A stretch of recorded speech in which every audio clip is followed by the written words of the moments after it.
Kan tadi mereka udah bangun satu budaya yang datang ribut ini dianggap pengacau, kan?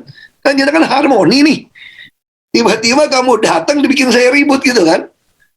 Ya sama kayak pilkada lah. Nggak ada Ahok kan nggak ada yang ribut kok jadi gubernur gitu. Kenapa ada lu kita jadi masalah gitu? Alasannya ngomong kasar, ngomong apa bukan. Masalah transparansi saja kamu nggak suka. Ngomong apa adanya kamu nggak suka. Pertamina ini semua punya, karena kita bayar konsultan 1,5 triliun 1 tahun. Ini saya potong-potong ini. Jadi kalau jadi direksi Pertamina lu bodoh aja bisa ngomong, tau nggak? Karena konsultan yang bikinin semua. One Village, One SPBU, mana pernah dikerjain? Alasannya duit, minjem duit lagi, minjem duit. Sekarang udah ngutang 16 miliar dolar. Tiap kali otaknya minjem duit aja nih, saya udah kesel ini. Minjam duit terus mau akuisisi terus lagi. Saya bilang, gimana cara ngatasi itu? Kita ingin tiap desa itu punya shop.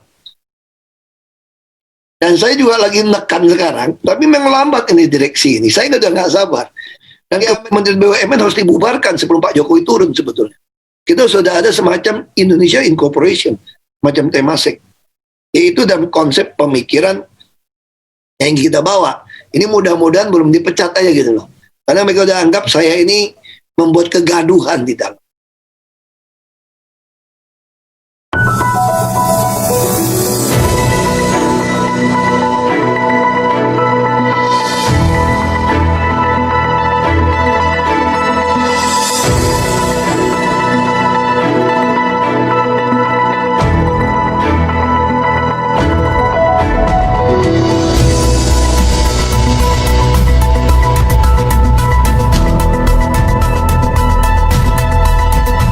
Jadi sebenarnya yang saya lakukan itu adalah mengubah corporate culture yang salah. Termasuk di Pemda dulu. Semua ini bicara budayanya. Mereka udah menganggap sudah begini dan udah benar. Dan saya tidak mengatakan mereka bodoh ya. Jadi kalau kita tanya menilai mereka itu 3 kemungkinan. Kemungkinan pertama, dia punya vested interest, ikut main. Ada dapat komisi, dapat fee. Yang kedua, dia tidak ikut main, tapi dia juga takut mengganggu bawahnya, takut dia terjungkal dari posisi. Ini kan posisi nyaman. Kan tadi mereka udah bangun satu budaya yang datang ribut ini dianggap pengacau, kan? Kan kita kan harmoni nih. Tiba-tiba kamu datang dibikin saya ribut gitu kan? Ya sama kayak pilkada lah. Nggak ada Ahok kan nggak ada yang ribut kok jadi gubernur gitu. Kenapa ada lu kita jadi masalah gitu? Alasannya ngomong kasar, ngomong apa bukan. Masalah transparansi saja kamu nggak suka. Ngomong apa adanya kamu nggak suka. Itu yang kedua. Yang ketiga menurut saya, mereka tidak mampu. Tidak mampu itu dalam arti kata gini. Kalau pendidikan banyak orang pintar. Tapi Anda yang pintar kuliah, mau dapat PhD, mau dapat nilai hebat pun, belum tentu Anda mampu memanage sebuah, karena kan ini kan daily basis. Persoalan begitu banyak. Ini persoalan adalah berapa cepat quick you make a decision. Karena semua problem itu you mesti make decision. Anda nggak bisa ngulur waktu karena time is money. Nah, banyak orang nggak mampu membuat decision. Bisa takut atau memang kapasitasnya memang belum mampu untuk megang begitu besar punya persoalan. Hari ini karena udah keburu janji sama bapak-bapak di AB1 nih. Sebetulnya hari ini saya lagi ada acara dengan Mendagri untuk seluruh Indonesia di hari yang sama. Saya nggak enak. Pertamina ini semua punya, karena kita bayar konsultan 1,5 triliun 1 tahun. Ini saya potong-potong ini. Jadi kalau jadi direksi Pertamina lu bodoh aja bisa ngomong, tau nggak? Karena konsultan yang bikinin semua. One Village, One SPBU, mana pernah dikerjain? Alasannya duit, minjem duit lagi, minjem duit. Sekarang udah ngutang 16 miliar dolar. Tiap kali otaknya minjem duit aja nih, saya udah kesel ini. Minjam duit terus mau akuisisi terus lagi. Saya bilang, gimana cara ngatasi itu? Kita ingin tiap desa itu punya shop. Karena kita berbicara logistik supply chain ke depan. Kalau kita berbicara tentang electric vehicle, tentu ini urusan BUMN ya. Kita akan join dengan MinID, dengan PLN.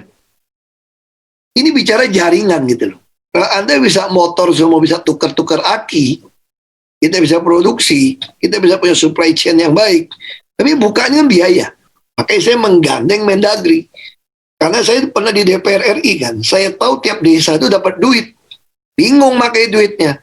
Saya bilang sama orang desa, lebih baik Anda buka Pertashop. Saya jadiin kamu agen minyak dan agen gas. Termasuk kamu bisa punya jaringan untuk produk-produk sembako dan lain-lain nanti. Untuk membantu rakyat mendapatkan barang dengan baik. Dan saya juga lagi menekan sekarang, tapi memang lambat ini direksi ini. Saya udah nggak sabar. Di Amerika Anda punya 911 kan? Indonesia tuh nggak punya. Kami bisa menyediakan 135 nama sebetulnya.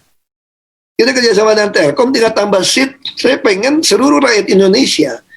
Anda butuh apa aja, Anda telepon 135. Nanti saya akan Pertamina ngatur.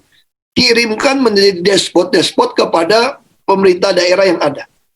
Dan rakyat akan melihat Pertashop itu sebagai tempat berkumpul. Tempat komunitas. Pasangin dengan wifi yang baik, itu dia bisa tempat belajar, tempat perekrutan orang yang baik juga sebetulnya. Jadi yang penting logistik supply chain harus kita lakukan. Tentu orang akan meninggalkan fosil, Indonesia nggak secepat itu. Nah kita berharap Pertamina seperti apa? Pertamina nggak mungkin go public. Makanya kita bagi ke subholding. Kita kalau berbicara market cap 100 miliar dolar. Kalau Anda tidak pernah IPO, bagaimana tahu market cap Anda gitu. Dan itu menjadi profesional. Jadi Pertamina, anak perusahaan cucu perusahaan, nggak perlu menguasai mayoritas. Yang penting punya hak suara. Ini baru akan jadi profesional. Kita mau jadi konglomerat. Cita-cita saya itu, Pertamina adalah satu contoh model untuk seluruh SOE yang ada. Jadi kita harus masuk seperti itu, dan Kementerian BUMN harus dibubarkan sebelum Pak Jokowi turun sebetulnya. Kita sudah ada semacam Indonesia Incorporation, macam Temasek. Yaitu dalam konsep pemikiran yang kita bawa. Ini mudah-mudahan belum dipecat aja gitu loh. Karena mereka udah anggap saya ini membuat kegaduhan di dalam.